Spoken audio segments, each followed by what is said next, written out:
Rétromobile, c'est la grande messe annuelle de l'automobile ancienne à Paris et c'est aussi le plus grand salon au monde. Enfin, c'est pas forcément le plus grand au niveau taille, mais c'est le plus important et c'est surtout le plus qualitatif. Rétromobile a 44 ans. Il a commencé en 1976 dans une petite gare qui était la gare de la Bastille à Paris qui depuis n'existait plus. J'ai la chance d'avoir été dès le début au premier, donc j'ai vu un peu l'évolution. Le salon en 76 faisait à peu près 3500 mètres carrés. Aujourd'hui, on est sur 75 000 mètres carrés. On est sur plus de 130 000 visiteurs. 75 000 mètres carrés, c'est quand même presque 7 terrains de football. Donc c'est pour vous donner un peu l'ampleur de la chose. Et donc Rétromobile, 130 000 visiteurs, ce sont 600 exposants et pratiquement 1000 voitures exposées, 1000 voitures de tout ordre, de tout prix. On a eu la chance d'être contacté par un club marocain. Le Maroc, il a une belle histoire automobile. Je crois que vous en avez déjà parlé, vous allez en parler. Mais il y a une belle histoire automobile et c'est pour montrer que la passion, donc, elle n'a pas de frontières. Il y a des gens partout et que, en plus, moi j'ai été le premier aussi à aller déjà à Tanger en Bugatti il y a une quinzaine d'années. Et que le Maroc, d'abord, est un pays merveilleux accueillant. Et puis, il y a des belles routes, il y a beaucoup de choses à faire au Maroc.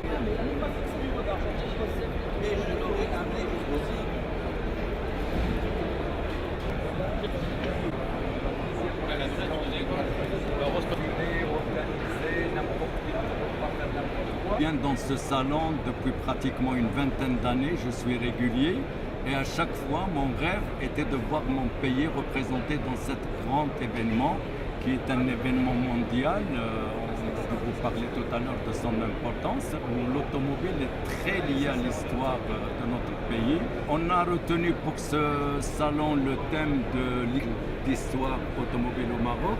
Tout le monde ne sait pas que, par exemple, en 1892, la première voiture Mercedes ou le premier client de Mercedes a été Moulay Hassan Ier et que cette voiture est aujourd'hui exposée au musée de Stuttgart avec une petite étiquette en hommage au premier client marocain. Le Maroc a été une grande plateforme à partir de 1912 de sport automobile, puisque la première course a eu lieu entre Casa et Rabat en 5 heures en 1912. En 1926, le rallye du Maroc a démarré pour devenir en 1929 un grand événement à l'échelle mondiale.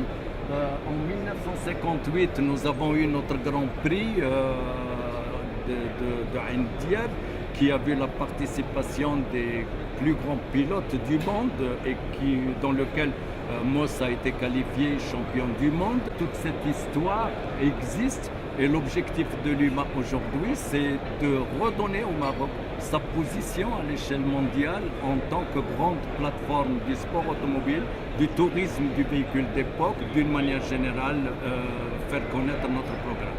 Nous avons, dès la création de l'UMA, nous avons commencé d'abord à travailler sur des services que nous devons offrir aux collectionneurs.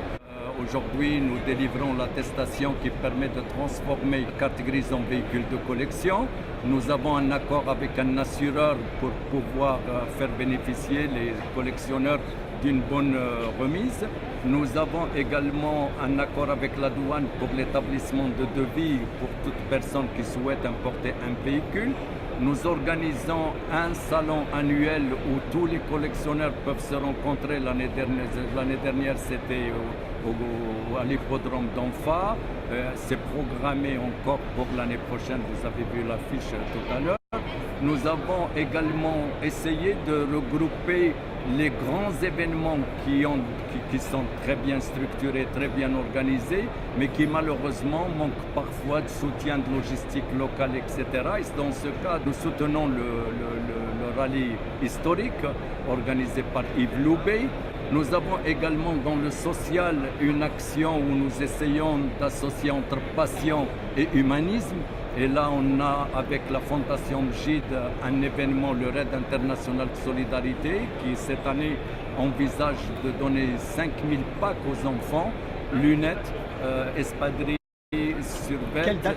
C'est du 20 au 21 avril. Et ce qui était intéressant, c'est de voir l'engouement ici pour ce type d'action, puisqu'on a enregistré à peu près une quarantaine de participations sur ce stand.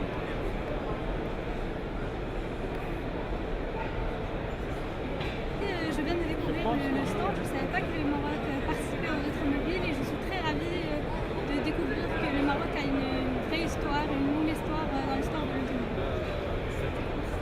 lorsqu'on vient dans ce salon et qu'on voit que pour la première fois le Maroc expose, c'est fabuleux. Alors je suis agréablement surpris de voir que grâce à l'Union marocaine des automobiles anciennes, on montre aussi que le Maroc et l'automobile ancienne, enfin depuis le temps, a une belle histoire avec la toute première Mercedes vendue tout le temps Moulay Hassan Ier en 1892 et puis pas mal de courses du siècle dernier. Voilà, c'est fabuleux. On a voulu mettre en avant sur la partie sportive du stand 2 véhicules qui racontent bien l'histoire de Citroën au Maroc. La DS qui a gagné le Rallye du Maroc en 69 avec Bob Néré et cette SM qui a gagné le Rallye du Maroc 2 ans plus tard en 71, sachant que la DS l'avait regagné en 1970.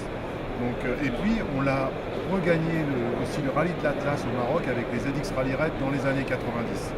Donc il y a une forte présence de Citroën au Maroc. Et puis ça va continuer cette année parce que l'implantateur Citroën va être partenaire de l'Union marocaine des véhicules anciens et cette même Union marocaine sera présente au Rassemblement du siècle les 19, 20, 21 juillet à la Ferté-Vidal, un grand rassemblement où il y aura 4 à 5 000 voitures de collectionneurs venues, j'allais dire, du monde entier. Notre association regroupe un certain nombre d'associations régionales qui sont venues d'ailleurs ici à cet événement. Ils sont venus de Rabat, de Casablanca, de Jadida, le Club d'Agadir est venu en force et tout ça pour, disons, faire rayonner le Maroc. Le Maroc a un patrimoine de véhicules classiques. Alors cette année, le Rétromobile coïncide avec le centenaire de Citroën. Parce que Citroën a été fondé par André Citroën en 1919 et aujourd'hui nous fêtons ce centenaire ensemble, donc le Maroc avec le conservatoire André Citroën. D'ailleurs que je remercie, c'est ce conservatoire qui a mis à notre disposition la voiture que vous voyez à côté. C'est une Citroën traction avant cabriolet de 1939. C'est une voiture très rare. Et notre stand a connu un engouement de beaucoup de visiteurs parce que bon, c'est la première fois que le Maroc est là et avec cette belle voiture, en plus les couleurs coïncident, la banquette rouge et la voiture verte, c'est le drapeau marocain. Alors nous accompagnons Citroën pour la célébration du centenaire et nous allons être présents au Rassemblement du siècle qui aura lieu en juillet. Donc, avec une participation en masse des Marocains. Et toute l'année 2019, avec l'importateur que je représente au Maroc, nous allons faire beaucoup d'événements, des rallyes, des raid shows de présentation de ce patrimoine, parce que nous disposons à travers l'UMA de toute la série des voitures de marque Citroën, partant de la Rosalie jusqu'aux dernières voitures, les DS, les 2 chevaux. Il y a même des voitures qui ont gagné des sports automobiles, et nous avons un grand patrimoine au niveau du Citroën. Donc je vous l'annonce, nous sommes déjà engagés pour être présents au niveau de l'édition de l'année prochaine, au niveau de Rétromobile, et ça va devenir un rituel. Et voilà, donc le Maroc est un pays qui aime l'automobile et qui a une histoire dans l'automobile.